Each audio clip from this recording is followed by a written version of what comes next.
Good morning. আজকে ইংরেজির 20-8 August মাসের 20 তারিখ। 23-8 এবং 24-8 এক্সাম আছে। IBPS এর পিও। এ ব্যাপারে আমি কিছু শর্টকাট নিয়ম টিপস বলতে চাই। প্রথম হচ্ছে IBPS পিওর যে প্রিলিমিনারি পরীক্ষাটা হতে যাচ্ছে সেখানে একটা জিনিস লক্ষ্য রাখতে হবে। সিলেবাসের একটু পরিবর্তন হয়েছিল, আগেও বলেছিলাম, এখনো বলছি।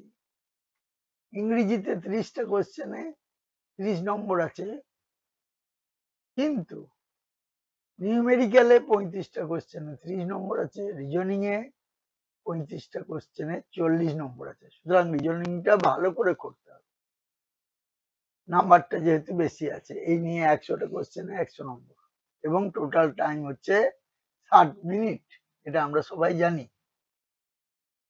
এবং কোয়ালিফাই করতে গেলে আগে যেগুলো ছিল, দেখো কাট অফটা পেতে হবে। এই জায়গাটা লক্ষ্য রাখো, কাট অফটা পেতে হবে জেনারেল ক্যান্ডিডেটদের ক্ষেত্রে 48.50 এবং ইডব্লিউএস এর ক্ষেত্রে 48.50 হয়ে আছে। ওবিসি দের ক্ষেত্রে 48.50 আছে। এসসি এসটি দের ক্ষেত্রে 0.50 কম, এসসি দের ক্ষেত্রে, এসটি দের ক্ষেত্রে 41। এই হচ্ছে সিলেবাস। এবার দেখো এই সিলেবাসে এই হচ্ছে কাট অফ মার্কস।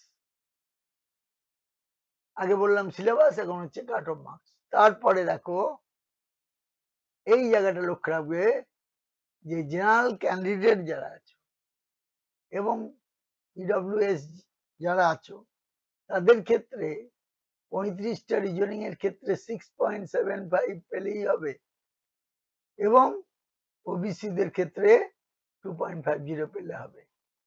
ইংরেজির ক্ষেত্রে 10 পেলে হবে জেনারেল ক্যান্ডিডেট, আর 6.75 পেলে হবে।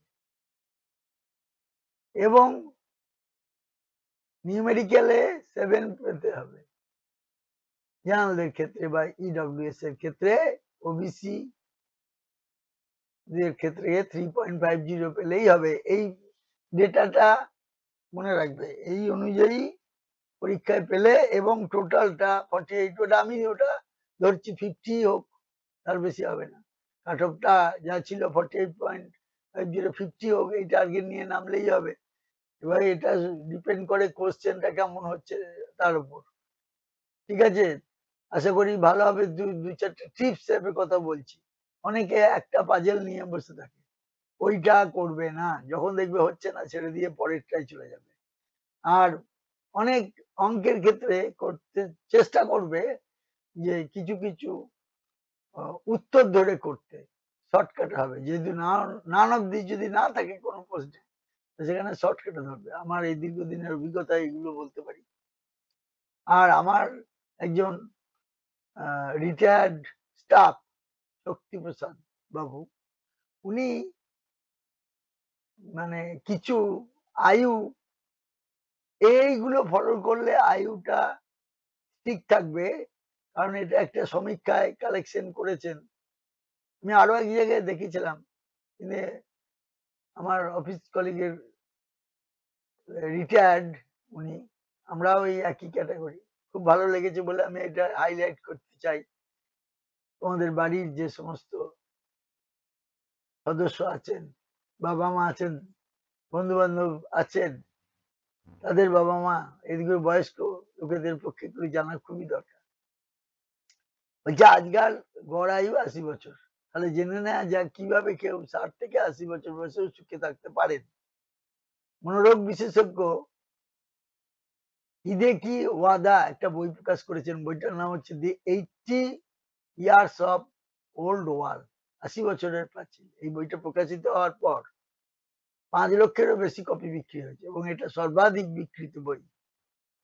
যদি এই গতি অব্যাহত থাকে তাহলে এই বইটি 10 লক্ষেরও বেশি বিক্রি হবে এবং জাপানে এই বছরের সর্বাধিক বিক্রিত বই হয়ে উঠবে।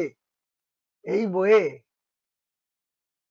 60 থেকে 80 বছর বয়সীদের সুখী হওয়ার জন্য 44টা পরামর্শ দেওয়া হয়েছে। যে কি না, প্রচুর হেঁটে বেড়ান 1 নম্বর, রাগ এলে গভীরভাবে নিঃশ্বাস নিন, শরীর ক্লান্ত না হওয়া পর্যন্ত ব্যায়াম করুন, গরমকালে এসি ব্যবহার করার সময় প্রচুর জল খান, যা আছে তা মেনে নিন, সন্তুষ্ট থাকতে চেষ্টা করুন, বেশি হাঁটলে শরীর এবং মস্তিষ্ক দুটোই সক্রিয় থাকে, ভুলে যাওয়ার কারণ বয়স নয়, মস্তিষ্কের কম ব্যবহার, খুব বেশি ওষুধের দরকার নেই, রক্তচাপ ও সুগার কৃত্রিমভাবে কমানোর প্রয়োজন নেই, ওষুধটা প্রয়োজন অবশ্যই, কিন্তু মানে অনেকের বাই থাকে না, এইটা না খেলাম ওষুধ, ওগুলো সাধারণত যতটা না খাওয়া যায় সেটাই ভালো। এটা আমার মত। একাকিত্ব দুঃখ নয় যদি আপনি সুখে সময় কাটান।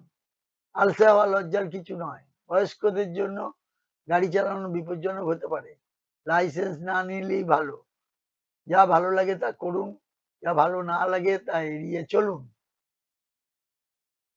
বয়স বাড়লেও স্বাভাবিক ইচ্ছেগুলো থেকে যায়, শুধু বাড়িতে বসে থাকবেন না, যা খেতে ইচ্ছা করে তা খান, একটু মোটা হলেও ক্ষতি নেই, প্রতিটি কাজ সতর্কতার সঙ্গে করুন, যাদের পছন্দ করে না তাদের থেকে দূরে থাকুন, টানা টিভি দেখবেন না, অসুস্থতার সঙ্গে লড়াই না করে তার সঙ্গে বাঁচতে শিখুন, মনে রাখবেন গাড়ি ঢালু পথেও নিজের রাস্তা খুঁজে নেয়, তাজা ফল ও স্যালাড খান, স্নান 10 মিনিটে সেরে ফেলুন, ঘুম না এলে জোর করে ঘুমোতে যাবেন না,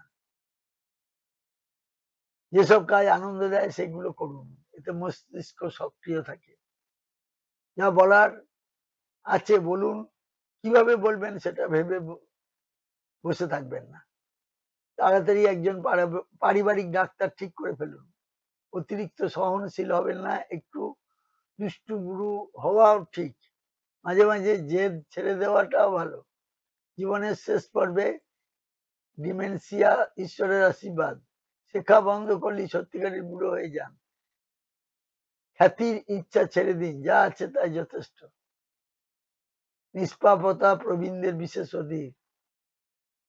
অধিকার, যত সমস্যা থাকবে জীবন ততই রোমাঞ্চকর হবে, রোদে বসা আনন্দ দেয়, অন্যের জন্য ভালো কিছু করুন, আজকে দিনটা শান্তিতে কাটান, ইচ্ছেগুলো দীর্ঘ জীবনের কারণ, সবসময় ইতিবাচক থাকুন, খোলামেলা শ্বাস নিন। এর পরবর্তী পার্টে আমি বাকিগুলো বলছি এবং আমার মত তার সঙ্গে প্রকাশ করেছি।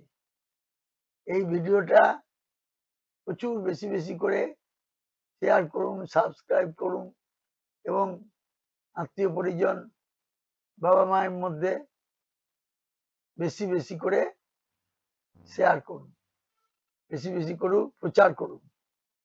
থ্যাংক ইউ ভেরি মাচ, ভালো থাকবেন। পরবর্তী ভিডিও আবার একটু পরেই দিচ্ছি।